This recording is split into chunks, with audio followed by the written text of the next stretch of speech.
watching the best. Fox 10 News at 4. This attack has spawned a conversation here at home about traumatic brain injury. Several days ago, the president was asked about reports of soldiers having potential traumatic brain injury from that attack. And what he said, it struck a nerve with a veteran who suffered a head injury while serving overseas. Fox 10's Bailey Miller spoke with that veteran and is live with more. Yeah, I spoke with a combat veteran here in Phoenix. He says oftentimes these are lifelong injuries. So he says when Trump labels it as headaches, he says it minimizes what active military members and veterans have gone through.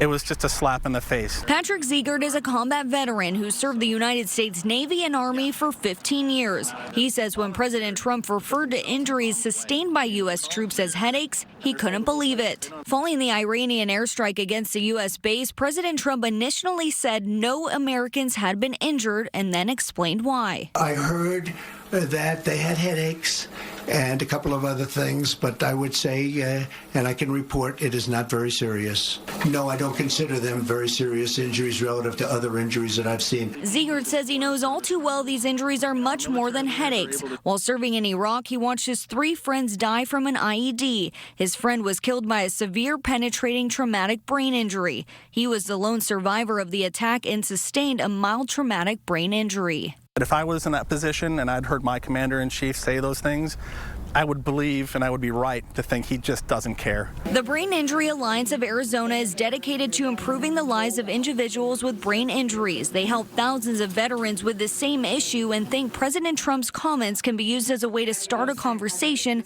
to educate people about brain injuries. Brain injury is extremely common. In the United States, every 23 seconds, someone sustains a brain injury, a traumatic brain injury.